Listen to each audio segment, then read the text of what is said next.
guys, good afternoon. 6:11 na ng hapon, ng gagabi na. Ang bilis ng oras.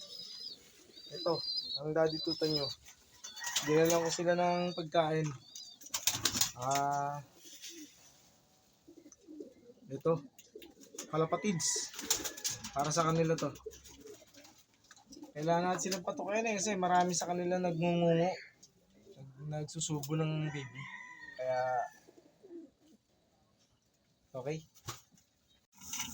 So guys, ang ating afternoon feeding. Ay, matapon pa. Ayan. Lagi sa line feeder natin para natapon pa. Ayan. Mamaya naman, nakakarating na yan hanggang doon sa dami nila. Sa dami nila na nag-aagawan dyan.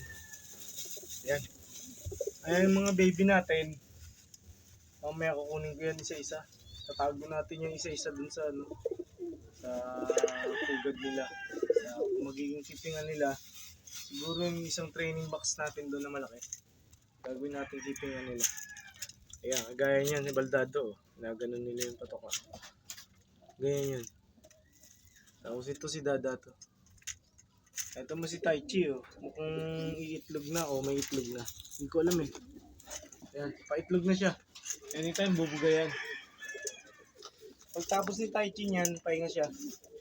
Ayan. Ang atin naman hinahabol na itlog, siguro ilang piraso na lang naman na ring ang CSW. Hindi na lang natin masabi kung makakakuha tayo sa BBC para sa kanila. Ayan. Ayan ang mga ibon natin. Katarman sa kasi Luis nasa babaw ng tapo. Ito naman magjowa si Aiden sa kasi Totoy Guapo. Mukhang paitlog na ulit si Aiden. Kailangan lang natin makuha na sila ng isang clutch bago natin i-separate. Maganda yung nakuha ko at nahingi ko sa degraded na mga wood scraps. Kaya may maganda tayong project after nito. Ayan. Hindi na naalis si Pulanggi sa kanyang pugad. Kaya hindi ko na gagalawin to para gawing keepingan ng mga baby. Hindi na yan. Hindi na natin gagalawin. Para kay na Pulanggi na yan sa kay Jumbo. Ayan. Mukhang paitlog na si Pulanggi. Ang ating mga ibon, talagang hook na ako eh. Talagang hindi natin sila kayang tiisin na mag-fasting ngayong gabi. Hindi kakayanin. Dahil marami silang sinusubuan na baby. Ayan, kagaya niya no. Si Baldado. Relax kumain. Ayan, ito naman si Baba. Asawa niya. Ayun, bumaba na yung anak ni Baba na si Jericho. Asawa niya si Jerica. Ayan. Ito naman, paborito ng mga mitutan. Si Cookie. Ayan, si Cookie, laki. Ganda ni Cookie.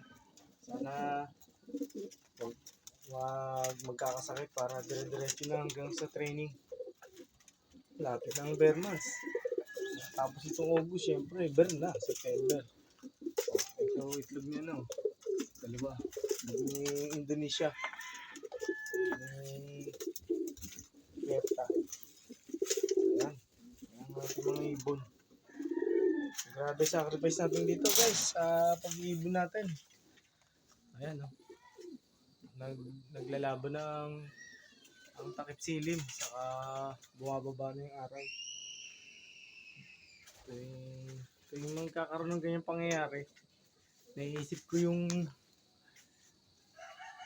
katapusan ng buwan sa katapusan ng mundo.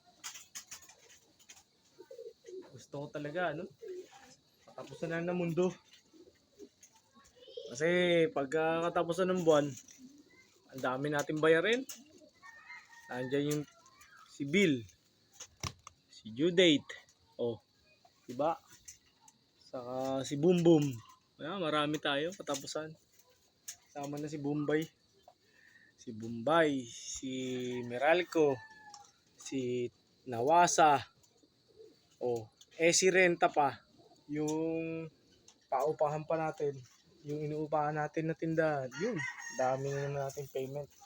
Kaya magiging na tapos na ng mundo. Joke. Okay. Nadaanan ko lang. Kasi pagkatapusan ng mundo, wala naman naningil. Okay, huwag niyo pansinin si Daddy Tutan. Dala ng pagod to.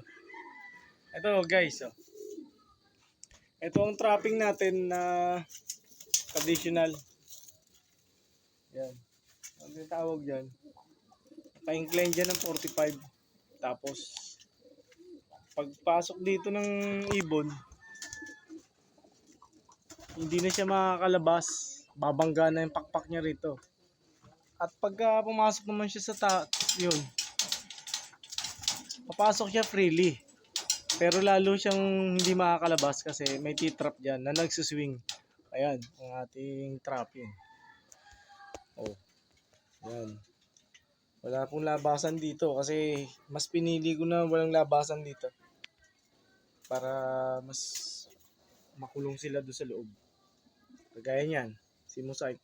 Hindi tayo nakapaglabas kanina kasi dami natin ginawa. Ayan. Basta sa ating buhay ibon, grind lang tayo everyday. Yun lang. Kasi yun naman ang dapat.